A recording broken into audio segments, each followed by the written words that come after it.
제5일 성찬의 전례. 역대기 하권 31장 12절. 예물과 11조와 거룩한 예물들을 정확하게 그곳으로 가져갔다. 문제풀이. 자기의 재물과 모든 만물로 주님께 영광을 드리면 어떻게 된다고 하였습니까? 그러면 내 곡간은 그득 차고 내 술통은 포도즙으로 넘치리라. 다시 말하면 물질적인 축복을 받는다, 그런 뜻이죠. 예수님께서 예루살렘에 입성하실 때 사람들이 무엇이라고 외치며 환성을 올렸습니까? 지극히 높은 곳에 호산나. 성자께서 마리아의 태중에 잉태되신 것은 누구로 말미암은 것입니까? 성령으로 말미암은 것이다. 고린토전서 11장 26절. 사실 주님께서 오실 때까지 여러분은 이 빵을 먹고 이 잔을 마실 적마다 주님의 죽음을 전하는 것입니다. 어저에 앉아 계신 어린 양께 찬미와 영예와 영광과 권세가 영원 무궁하기를 빕니다. 묵시록 5장 13절 말씀입니다. 사제는 성찬의 전례에서 신자들과 함께 하느님의 크신 업적을 찬미하고 희생적 제물봉헌으로 그리스도와 일치하기를 기원하는 기도를 바칩니다. 또한 하느님 백성의 이름으로 아버지 하느님께 찬미와 영광을 드리고 사랑의 구원 사업에 감사를 드립니다. 먼저 1. 제물봉헌. 칼바리아산 십자가상 제사를 새롭게 하는 미사성제의 제물은 그리스도 자신이십니다. 초대교회 때는 신자들이 예수님의 몸과 피가 될 빵과 포도주를 만들어 가지고 왔으나 11세기에서 12세기부터는 그와 같은 불편을 없애기 위해 헌금을 바치게 하였습니다. 우리는 이스라엘 백성들처럼 하느님의 은혜에 감사하며 자신과 자신의 모든 것을 봉헌한 마음으로 제일 좋은 것을 예물로 바쳐야 합니다.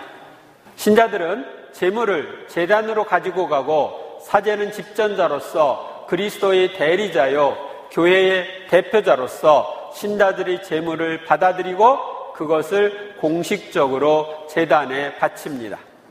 이는 신자들의 제물을 교회의 제물로 인정하고 그리스도의 봉헌과 하나 되어 그리스도를 통하여 성부께 봉헌되도록 준비하는 것입니다. 제물로 쓰는 빵은 누룩이나 다른 물질이 들어있지 않은 순수한 밀로만 된 빵인데 이것은 예수님께서 최후의 만찬 때 그러한 빵을 쓰셨기 때문에 현재도 그러한 재료를 사용하는 것입니다. 예물을 준비하는 우리 모두는 우리들의 마음과 정신이 오로지 하느님을 찬미하고 하느님께 감사하는 데 집중되도록 해야 합니다. 참으로 즐겁고 기쁜 마음으로 예물을 정성껏 준비해야 합니다. 우리들이 정성껏 준비한 예물을 봉헌하였으므로 당연히 축복받는 것은 아닙니다. 그러므로 사제는 혹시라도 미흡할까 봐 허리를 굽혀 주 하느님 진심으로 뉘우치는 저희를 구보시어 오늘 저희가 바치는 이 제사를 너그러이 받아들이소서 하고 간청한 뒤에 손을 씻습니다. 하느님께서 그의 잘못을 깨끗이 씻어주시기를 기도하는 것입니다. 끝으로 사제와 신자들은 공동으로 우리가 바치는 이 제사를 전능하신 하느님 아버지께서 기꺼이 받아주시도록 함께 기도합니다. 하느님의 축복을 기다리며 미사는 이제 그 절정으로 한 걸음 나아가게 됩니다. 빵과 포도주 봉헌. 사제는 인간이 노동하여 얻게 된 빵과 포도주이긴 하지만 우리에게 영원한 생명을 주는 음식과 음료가 되도록 축성해 주시기를 간구합니다. 대축일에는 제물과 제단과 주례자와 신자들에게도 분향을 하기도 합니다. 이것은 예물과 예물을 봉헌하는 이들과 그들의 기도가 모두 하느님께 유향연기처럼 바쳐지는 것을 뜻합니다. 또한 향의 연기는 우리의 봉헌물과 우리를 감싸고 있는 하느님의 은혜를 나타내주며 그리스도의 현존을 엄숙하게 표시합니다. 포도주 봉헌 전에 물을 섞는 것은 그리스도와 교회의 일치, 신자들 상호 간의 일치를 상징합니다. 그리고 천연적인 산물과 함께 자신을 봉헌하는 것도 의미합니다. 그러니까 여러분들이 봉헌을 할 때는 나 자신, 나의 모든 것을 봉헌하는 지향으로 이 봉헌에 참여하는 것입니다. 예물 준비가 끝나면 우리들이 바친 빵과 포도주는 사제의 손으로 하느님께 봉헌됩니다. 최후 만찬 때 우리 주님께서 빵과 포도주를 들어 축복하시고 감사의 기도를 올리셨듯이 오늘의 미사에서도 주님의 예를 따르는 것이 우리들의 의무요 특권입니다.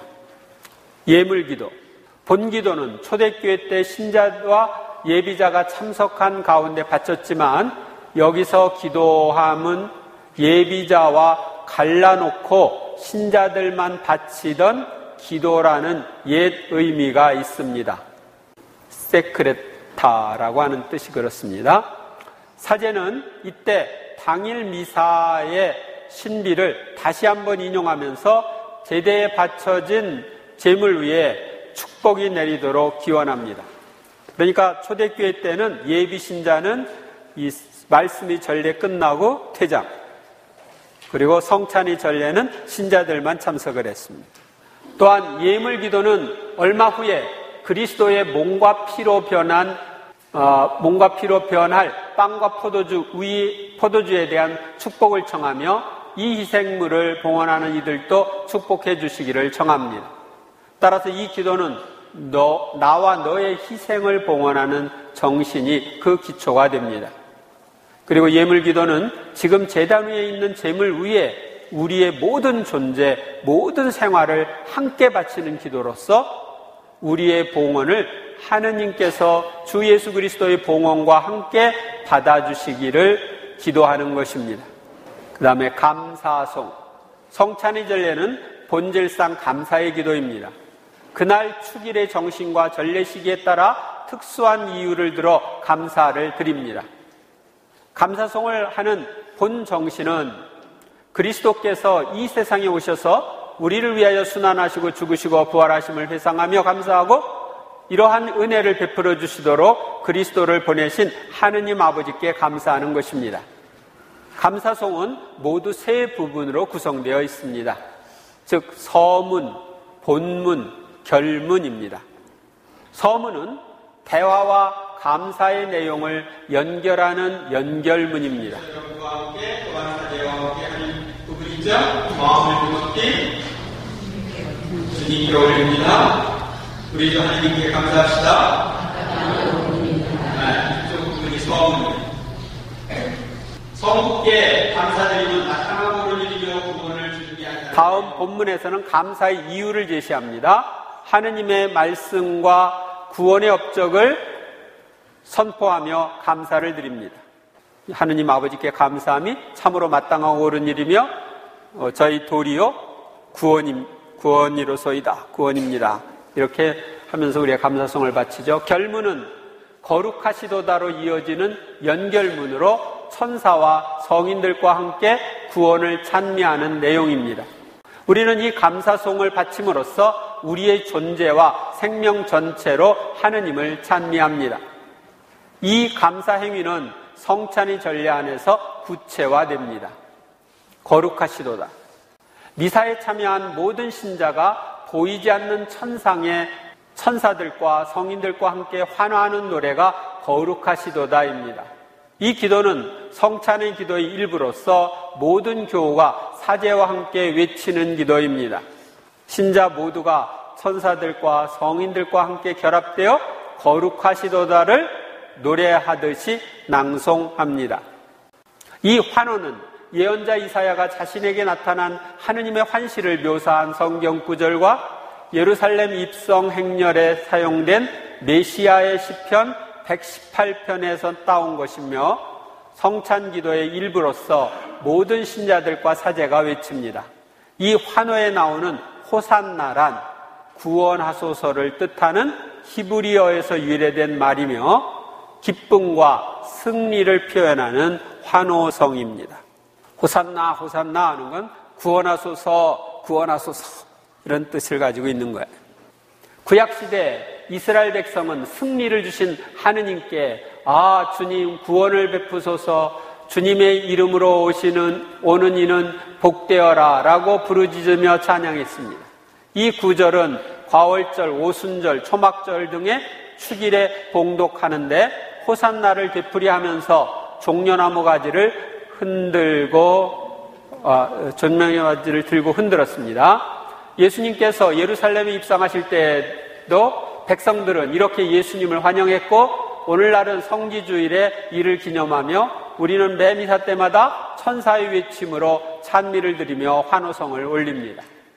이는 그리스도의 구속사업으로 천상과 지상에 하느님의 영광이 드러났음을 노래하며 우리의 왕이요 대사제로 오시는 그리스도께 감사와 찬미를 드리고 환영하는 성찬기도. 성찬기도는 미사의 핵심입니다. 이것은 4가지 양식으로 되어 있으나 성체 축성의 말씀은 동일합니다. 먼저 성찬기도 제1양식, 로마 까논이라고도 부르는 제1양식은 로마 교회가 전례를 히라보에서 라틴어로 고쳐 사용하던 서기 375년경 이후부터 사용하는 기도문이지만 그 이전부터 히라보로 쓰던 것을 라틴어로 옮긴 것입니다. 그러니까 꽤 오랜 역사를 가지고 있죠. 그리고 이 기도문은 청원과 봉헌을 강조하는 것이 그 특징입니다. 제1성찬 기도문은 언제나 사용할 수 있습니다. 주일과 이 성찬 기도의 이름이 나오는 성인의 축일에 사용하면 좋습니다. 옛날에는 이 제1양식만 했어요. 성찬기도 제2양식. 이 기도는 초대교회의 주교였던 히폴리토가 전해준 모델에 근거하여 만들어졌습니다. 성인은 서기 215년경에 거행했던 전례에 대하여 수많은 귀중한 기록들을 남겨 교회의 전례 발전에 크게 기여하신 분입니다. 그러므로 제2양식은 성 히폴리토 기도문의 단순성과 간결함이 크게 돋보입니다. 그리고 이 기도문은 청원보다는 찬미와 감사의 요소가 더욱 돋보입니다. 제2성찬 기도문은 주간 평일과 특수한 환경에서 사용합니다. 그래서 평일날 주로 제2양식을 쓰죠. 고유한 감사송이 있지만 다른 감사송을 할 수도 있습니다. 성찬기도 제3양식. 성찬기도 제3양식은 가장 오래되었으나 자주 사용하지 않던 옛 기도문을 종합하여 만든 것입니다. 여기에 사용된 본문은 로마, 이집트, 프랑스, 그리고 스페인의 전례의 기도문들입니다. 이 제3양식은 감사와 찬미를 강조합니다. 제3성찬 기도문은 특별한 주일과 축일에 사용하는데 어떤 감사송과도 함께 사용할 수 있습니다. 성찬기도 제4양식. 성찬기도 제4양식은 동방전례와 복음서를 기초로 하여 만든 기도문입니다. 감사와 찬미가 구원의 역사의 아름다운 서술과 더불어 가장 돋보이는 감동적인 기도문입니다. 제4성찬 기도문은 구원의 역사를 종합하는 내용으로 이루어져 있고 다른 감사송을 할 수 없기 때문에 고유 감사송이 없는 날 사용할 수 있습니다. 성찬기도에서는 성령의 힘으로 신자들이 봉헌한 빵과 포도주를 축성하시어 예수 그리스도의 성체와 성혈이 되게 해주시길 간구합니다. 즉 성변에 대한 기원이 있습니다. 또 성체 축성 부분이 따르게 되는데 이것은 예수님께서 최후 만찬 때 제정하신 제사로 예수 그리스도의 말씀과 행위로서 이루어집니다. 성체가 축성될 때 우리는 성체 안에 현존하시는 주님께 믿음과 사랑을 고백하며 나도 빵과 포도주처럼 주님의 몸과 마음으로 변화시켜 주시기를 청할 수 있습니다. 성체를 축성한 다음 외치는 신앙의 신비어는 거룩한 변화로서 이루어진 성체와 성혈, 즉 그리스도의 몸과 피에 대한 존경심과 경외심에서 나오는 환성입니다. 그 후 성령의 힘으로 깨끗한 제물을 성복게 봉헌하게 되는 제헌 부분이 나옵니다. 이때 우리는 산이와 죽은 이들을 기억하며 기도합니다. 끝 영광송. 사제는 성반과 성작을 높이 들고 그리스도를 통하여 그리스도와 함께 그리스도 안에서 이렇게 하면서 기도하죠. 이것은 성삼께 대한 찬미와 환송으로서 구원 사업에 대한 최대의 영광과 찬미를 드리는 때입니다. 성령 안에서 성자를 통하여 성부께 바치는 영광의 이 장엄한 선포에 신자들은 아멘으로 응답합니다.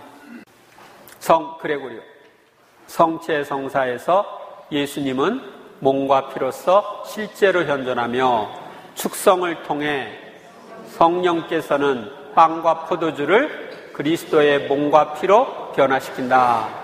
이 지극히 거룩한 성사는 하느님의 은총을 중개하며 죄에서 자유롭게 해주며 신자들을 그리스도와 일치시킨다.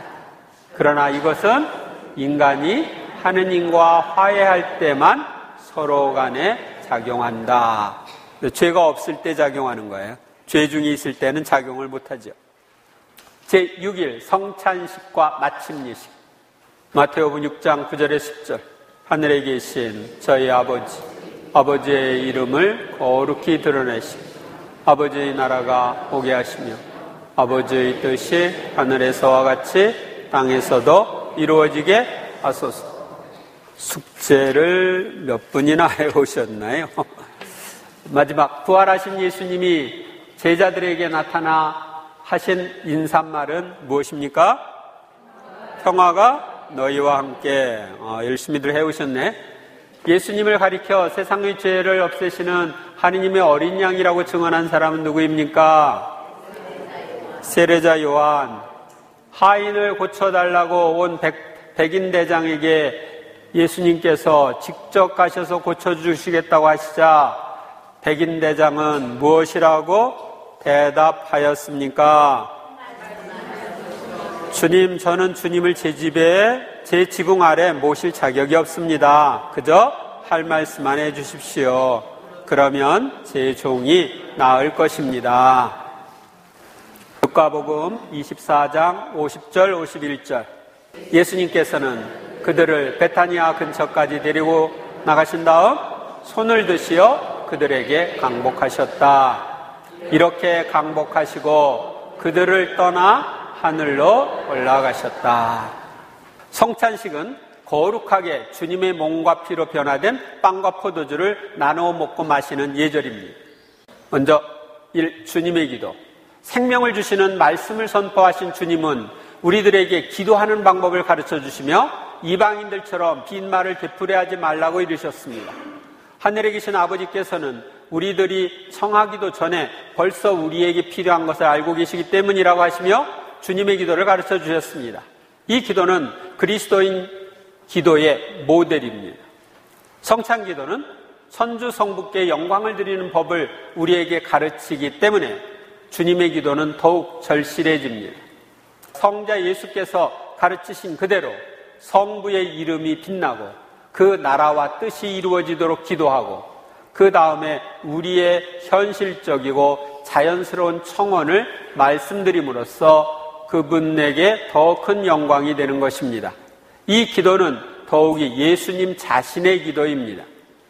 초대교회 공동체에서는 영성체가 감사의 제사의 마지막 행사였고 특별한 기도를 덧붙이지 않았습니다. 그러나 성체를 모시기 전에 몸과 마음을 더욱 완전하게 준비하려는 노력이 늘 강조되었으므로 영성체를 준비하는 최상의 기도로서 주님의 기도가 사용되었습니다. 미사 중에 주님의 기도를 공식적으로 하기 시작한 것은 4세기경부터입니다. 주님의 기도를 미사 중에 바치는 가장 중요한 이유 중 하나는 일용할 양식을 청하는 기도로서 신자들에게 영성체를 알려주기 때문입니다. 두 번째 이유는 죄를 용서해 주시기를 청하기 때문입니다. 하느님을 아버지라고 부를 자격이 없는 우리는 그리스도의 구원 사업으로 인하여 하느님의 자녀가 되었습니다. 그러므로 하느님의 아들, 딸이 된 기쁨을 갖고 하느님을 아버지로 고백하는 주님의 기도를 바쳐야 합니다. 우리가 주님의 기도를 바칠 때에는 그리스도의 말씀으로 기도하는 것입니다. 그러므로 우리의 마음이 그리스도의 마음과 하나가 되도록 해야 합니다. 초대교회에서는 주님의 기도를 보물로 간주하고 거룩한 신비로 생각하였습니다. 그리하여 세례 예식과 같은 중요한 예식이 없는 곳에서는 큰 소리로 이 기도를 바치거나 글로 기록하는 것을 금지하였으며 예비자들은 이 기도를 바칠 수 없었습니다. 예비자들은 아직 하나님의 아들딸이 아니야. 그러니까 하나님을 아버지라고 부를 수 없어. 그래서 예비자들을 못 바칩니다.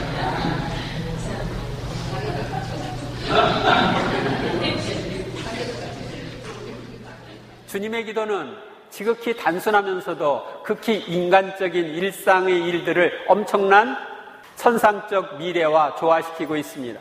그러므로 빨리 외워버리기에는 너무 짧고 너무나 의미가 깊으므로 우리는 이 기도를 아주 천천히 바치고 그 의미를 묵상하며 바쳐야 합니다. 1시간 동안의 주님이 이걸 다 묻어놓죠. 하늘에 계신 이제 하늘에 계신 우리 아버지 묵상을 하는 거예요, 거기에.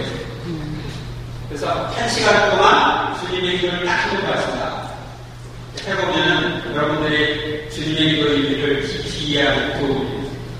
주님의 기도를 잘 바치려면 그 뜻부터 생각해야 아버지의 이름, 아버지의 나라, 아버지의 뜻을 먼저 찾고 그 다음에 일용할 빵, 죄의 용서, 유혹과 악에서 구제해 주시기를 청합니다. 7가지 청원 가운데 전반부의 3가지는 하느님께 관한 것인데 이 3가지 청원은 영성체에 관련된 것이고 성찬기도와 관련이 깊습니다. 주님의 기도 끝에 아멘 없이 사제는 계속해서 부속기도를 바치고 신자들은 주님께 나라와 권능과 영광이 영원히 있나이다를 노래합니다. 이로써 주께서 강생으로 이 세상에 오셨고 성체성사로 제단 위에 계심을 믿고 세상 끝날에 다시 오실 때처럼 우리 안에서 영광 받으시기를 빕니다. 그 다음에 평화를 위한 기도와 인사. 그리스도께 교회의 평화를 청하는 기도를 바치는 것은 성체를 통해 현존하시는 그리스도와 신자들의 대화입니다. 우리는 우리들 가운데 계시는 부활하신 그리스도의 모습을 그리며 교회 전체를 위하여 그리스도의 평화를 빕니다. 평화의 예식은 3 부분으로 나뉘어져 있습니다. 첫째는 평화를 위한 사제의 기도, 둘째는 사제와 신자들 간의 인사교환과 응답, 셋째는 모인 신자들의 상호 인사와 표시입니다. 사제는 주님의 평화가 여러분과 함께 하고 인사말을 하면서 팔을 벌립니다. 그것은 기도의 모습이 아니라 모든 신자를 한꺼번에 포옹하려는 사랑과 평화의 자세입니다. 이렇게 주님께서 여러분과 함께 하면서 여러분을 포옹하는 거예요. 사랑으로. 평화 인사는 미사 때의 화해의 예식을 상기시켜 줍니다.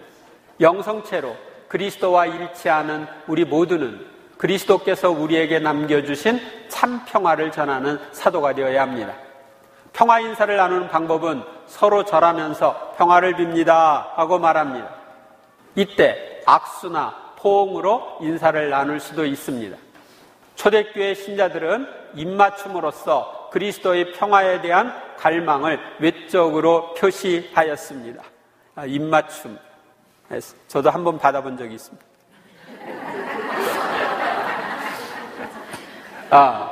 이거 언제 했었냐면 옛날에 제가 폴란드에 갔어. 폴란드에 가서 거기서 이제 성모님, 체스토코바의 성모님 축일에 미사를 드리는데 조금 늦었어요. 거기 그날 미사가 있는 줄도 모르고 체스토코바의 성모님을 방문하기 위해서 갔는데 그날이 따로 미사예요. 그래서 미사를 참여하고 있는데 이 평화 인사 때 거기 폴란드 아가씨가 갑자기 내 얼굴에 뽀뽀를 하는 거예요. 우리 한국에서는 그러지 않아가지고 깜짝 놀랐어요. 성 베드로와 성 바오로는 신자들에게 거룩한 입맞춤으로 서로 인사하라고 했고, 예루살렘의 성 치릴로는 이 입맞춤은 서로의 영혼을 일치시키는 것이며 모든 불화를 치유한다는 서약입니다. 이 입맞춤은 화해의 표시이기 때문에 거룩한 것입니다 라고 말했습니다. 입맞춤은 후에 포옹하는 양식으로 변화되었고 오늘날에 우리는 인사로 대신하는 것입니다. 그러니까 처음에 입맞추다가 포옹하다, 요새는 인사만 하는 거예요. 평화인사는 영성체의 서곡입니다. 초대교회에서는 예물봉헌 전에 실시하였습니다. 이것은 제단에 예물을 바치기 전에 원할 품고 있는 사람과 화해하라는 주님의 말씀을 상기하기 때문입니다. 그러나 이 예식은 신랑과 일치를 표현하기 때문에 7세기경부터 다시 영성체 직전으로 자리를 옮겨 실시하고 있습니다. 우리는 이 예식 전까지 매우 엄숙한 분위기 속에서 그리스도와 함께 우리 자신을 성부께 봉헌하였습니다. 우리들은 그리스도처럼 온 세상의 평화와 구원을 위하여 희생제사를 거행한 것입니다. 그러므로 이제 평화인사는 우리의 희생제사를 확인하는 하나의 표시로 생각해도 좋습니다. 우리는 그리스도 안에서 온 인류의 일치와 평화를 위하여 일할 자세가 되어 있음을 하느님과 다른 사람들에게 분명히 표현해야 합니다. 이것이 평화의 인사를 나누는 진정한 의도입니다. 이제 나도 평화의 사도가 되겠다 하는 결의죠. 빵의 나눔. 예수님 시대의 빵은 2cm에서 3cm 정도의 두께의 납작한 K 형태의 빵이었습니다. 따라서 영성체를 위해서는 쪼개야만 했습니다. 그 이후 수세기 동안도 집에서 구운 빵과 포도주를 제물로 가져왔기 때문에 분배하기 위해서는 쪼개야 했습니다. 수도원에서 누룩 안 든 제대용 빵과 신자들의 성체용으로 조그만 빵을 전문적으로 만들게 된 것은 9세기에 이르러서입니다.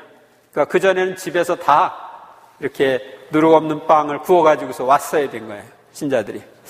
우리 본당에서도 해볼까? 힘들어서 못하겠다 그러겠죠? 그러므로 초기 그리스도 공동체에서는 빵의 나눔이 성찬 예식을 가리키는 말이었습니다. 한 빵의 나눔은 우리 모두가 영성체로 생명의 빵, 살아있는 빵이신 그리스도를 나누어 받아 모심으로써 한 몸을 이룬다는 사실을 표시합니다. 오늘날 미사 예식에서는 사제가 축성된 큰 제병을 조심스럽게 둘로 나누어 성반 위에 둡니다. 이것은 그리스도께서 행하신 예식 그대로입니다. 사제가 빵을 둘로 나눌 때 우리들은 그리스도께서 최후의 만찬에서 빵을 떼시는 모습을 상기하면 좋습니다. 엠마오로 가던 두 제자는 길을 가면서 주님과 대화하였으나 그분이 주님이신 줄을 몰랐습니다. 그러나 빵을 떼실 때 비로소 그들은 부활하신 주님임을 깨달았습니다. 고린토전서 10장 17절 빵이 하나이므로 우리는 여럿일지라도 한 몸입니다. 우리 모두 한 빵을 함께 나누기 때문입니다. 성체 조각을 성혈에 섞음. 사제가 나누어진 빵 한 조각을 성혈에 섞는 것은 4세기부터 시작되었습니다. 빵과 포도주를 따로 축성하는 것은 예수님의 죽음을 상징적으로 나타내는데, 예수님이 죽을 때 피와 살이 분리되죠. 피가 다 쏟아지니까.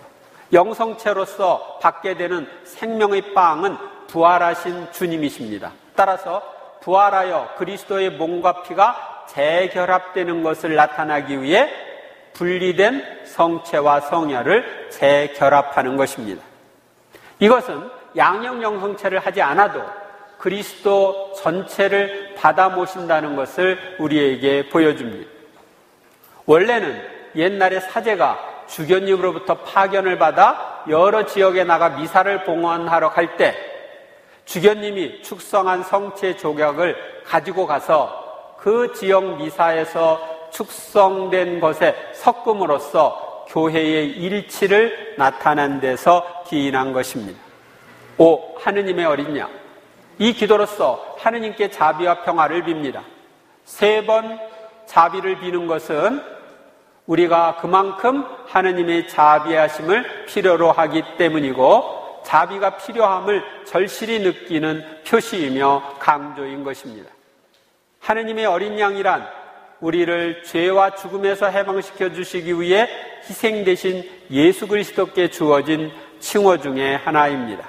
이사야는 주님의 종을 어린 양으로 묘사했고, 세례자 요한은 보라 세상의 죄를 없애시는 하느님의 어린 양이시다 하고 외쳤으며, 사도 요한은 요한 묵시록에서 예수 그리스도를 어린 양이라고 26번이나 부르고 있습니다. 26번이나 부르고 있습니다. 이스라엘이 이집트에서 어린 양의 피로써 구원되었듯이 이제 우리는 십자가상에서 재현되신 하느님의 어린 양, 즉 그리스도의 피로써 구원됩니다. 그러므로 어린 양이 흘리신 피에 두루마기를 빨아 희게 만든 우리는 어린 양의 혼인잔치를 영원히 축하해야 하는 것입니다. 6. 사제들의 영성체. 사제는 영성체 전에 다음의 기도를 작은 소리로 바칩니다. 살아계신 하느님의 아들 주 예수 그리스도님, 주님께서는 성부의 뜻을 따라 성령의 힘으로 죽음을 통하여 세상에 생명을 주셨나이다. 그러므로 이 지극히 거룩한 몸과 피로 모든 죄와 온갖 악에서 저를 구하소서. 그리고 언제나 계명을 지키며 주님을 결코 떠나지 말게 하소서. 또는 주 예수 그리스도님, 주님의 몸과 피를 받아 모심이 제게 심판과 책벌이 되지 않게 하시고 제 영혼과 육신을 자비로이 낫게 하시며 지켜주소서. 이 기도를 바칩니다. 신자들의 영성체. 신자들은 영성체 전에 주님, 제 안에 주님을 모시기에 합당치 않사오나 한 말씀만 하소서. 제가 곧 나으리이다 하고 기도합니다. 이는 우리가 백인대장과 똑같은 믿음과 겸손으로 우리 영혼의 모든 병을 치유해 주실 수 있는 주님께 우리를 낫게 하시는 말을 해 주시도록 요청하는 것입니다. 그리하여 주님께서 우리 안에 오셨을 때 기쁨을 드리지 못할 어떤 것도 발견하시지 않도록 하기 위한 것입니다. 영성체로서 받아 모시는 분은 인간이 되어 십자가에 순환하시고 죽으셨으며 부활하신 주님이십니다. 지금은 성부 오른편에 영광이 쌓여 앉아 계시며 언젠가 우리도 부활케 하시어 당신의 영원한 나라로 데려가실 바로 그 주님이십니다. 우리는 영성체를 통하여 우리에게 오시는 그리스도를 존경과 사랑으로 맞이하며 나 자신과 모든 것을 다 주님이신 예수님께 맡기며 비천한 나에게까지 내려오셨음을 감사해야 합니다. 미사에 참여한 모든 신자들은 당연히 성체를 보셔야 합니다. 그러기 위해서 몸과 마음의 준비를 합당히 하고 미사에 참여해야 합니다. 영성체는 제사의 완성이며 우리는 영성체를 통하여 빵과 포도주의 형상으로 오시는 예수님과 일치함으로써 하느님의 사랑과 은총을 받고 형제들과 일치하게 됩니다. 사제가 그리스도의 몸 하면 아멘이라고 응답하는 것은 성체가 그리스도의 몸임을 고백하는 신앙 고백인 동시에 성체를 받아 모시고 점점 그리스도의 몸이 되어야 하겠다는 결의의 표명입니다. 영성체송. 이 기도문은 그날 미사와 성체의 신비를 표현하며 신자들이 영성체하는 동안에 부르던 노래입니다. 그러므로 영성체 성가를 하는 경우는 영성체송을 생략할 수 있습니다. 영성체송은 미사 성제를 통하여 십자가상의 재현과 구원을 새롭게 하고 구체화된 그리스도의 성찬에 초대받았음을 기뻐하며 감사하는 노래입니다. 함께 노래하는 것은 하느님께 대한 공동의 찬미이고 신앙과 일치의 증거입니다. 4세기에는 대송과 시편을 노래했으며 12세기에 와서는 시편은 하지 않고 오늘날처럼 기도만 하게 되었습니다. 영성체 후 기도.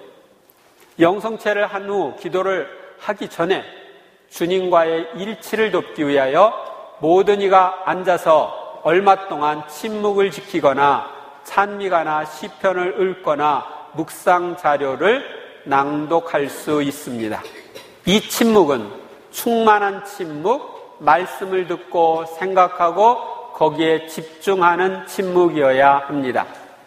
영성체 후 기도는 그날의 그리스도의 구원 신비가 그리스도인들에게 작용하여 생활 속에서 풍성한 결실을 맺도록 기원하는 기도입니다.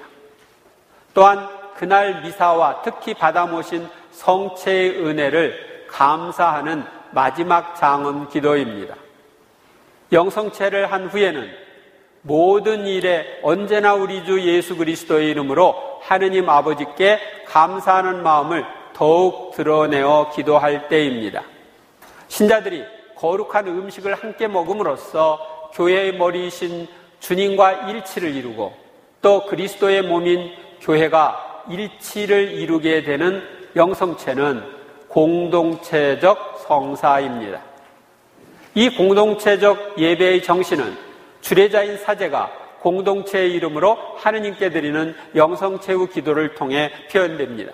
그러므로 신자들은 영성체 후 기도를 함께 경청하고 그 내용에 동의하는 뜻으로 아멘하고 응답합니다. 마침 예식. 강복. 미사의 끝에는 강복이 있는데 강복은 경우에 따라서는 하느님의 백성을 위한 기도나 장엄 축복을 첨가할 수 있습니다. 사제는 미사 끝에 십자성호를 그으며 하느님께서 강복하셔서 우리가 좋은 것을 말하고 좋은 것을 행하도록 기도합니다. 삼위일체이신 하느님께서 해오셨고 또 앞으로도 계속해서 하실 좋은 일들은 참으로 위대하고도 신비스럽습니다. 그러므로 우리도 경외와 감사의 마음으로 성호를 그으며 아멘이라고 응답하는 것입니다. 모든 강복과 은총은 우리 구세주이신 예수 그리스도께서 우리를 위해 얻어주시는 것으로서 십자가의 권능을 통해 우리에게 오는 것입니다. 십자성호는 미사 끝에 하는 강복의 기원이지만 이는 또한 강복의 근원입니다. 파견. 파견은 미사에 참여한 신자들이 각기 주님을 모시고 새로운 힘을 받았으니 생활 현장에서 주님을 찬미하며 부활하신 그리스도의 증인이 되어야 하는 사명을 받는 것입니다. 그리스도께서는 성부로부터 파견되셨습니다. 그리고 당신도 또한 사도들을 만민에게 복음을 전하도록 파견하셨습니다. 이제 주님은 미사를 통해 당신과 더욱 깊이 일치된 우리를 파견하십니다. 그리하여 우리를 당신의 사명에 동참시키십니다. 우리는 또 하나의 그리스도가 되어 주님을 증거하고 주님의 진리와 구원을 이웃에게 전해야 합니다. 미사에서 받은 것은 이렇듯이 일상생활의 사도직 안에서 계속되어야 합니다. 그러므로 가서 복음을 전합시다 라고 사제가 말할 때 그 가라는 명령의 중요성을 결코 잊지 말아야 합니다. 이 가라는 말은 곧 지상에 계시던 그리스도의 맨 마지막 말씀이기 때문입니다. 그분을 아는 사람들, 그분을 먹는 사람들, 그리고 그분으로부터 양육된 사람들에게는 미사가 끝이 아니고 오직 시작일 따름입니다. 그래서 가서 이제 복음을 전하고 복음대로 살아야 하는 것입니다. 생활로 봉헌되는 미사. 제2차 바티칸 공의회는 미사 성제 거행이 그리스도교 공동체 생활 전체의 정점이 되도록 노력할 것입니다. 우리는 열심히 자주 성사를 받고 능동적으로 전례에 참여함으로써 영적 음식으로 양육되도록 힘써야 합니다. 라고 그리스도교 신자들에게 권고하고 있습니다. 미사의 시작은 그리스도 자신이며 미사의 모든 부분과 끝도 그리스도 자신인 것입니다. 우리에게 당신 자신을 전적으로 베푸시는 그분께 우리 또한 우리의 모든 마음과 정성으로 보답해 드리는 것이 최상의 기도로서 미사 성제인 것입니다. 미사 후에는 성체를 통하여 내 안에 오신 주님과 대화하며 예수님처럼 생활하려고 힘씀으로써 주님의 생활을 주님께 봉헌하는 다른 하나의 미사가 되도록 해야 합니다. 내가 주님과 같은 모습으로 살면 나의 삶이 다른 하나의 미사가 되는 것입니다. 미사에 참여하던 신자들의 기본 사명은 3가지입니다. 믿음을 축복하고 믿음을 살며 믿음을 증거하는 것입니다. 믿음을 축하하고. 성 요한 마리아 비안네 말씀, 주님의 식탁에 합당하게 나가는 사람은 바다에 있는 물 한 방울처럼 하느님 안으로 사라진다. 그는 더 이상 하느님으로부터 자신을 분리할 수 없다. 우리가 영성체 후 무엇을 집으로 나르느냐고 누군가 묻는다면 하늘나라를 옮겼다고 대답해야 한다. 안티오키아의 이냐시오 성인은 우리가 하느님을 나르는 사람이 되어야 한다고 말했다. 그것은 사실이다. 네, 영성체를 통해서 예수님이 내 안에 오시잖아요. 하느님이신 분이 내 안에 오시요. 그러니까 나는 하느님을 다른 사람에게 나르는 사람, 날려다 주는 사람, 그런 사람이 되어야 되는 거예요. 이거 실천사항은 생략하고요. 영광이 성부와 성자와 성령께, 성부와 성자와 성령의 이름으로. 네, 수고하셨습니다.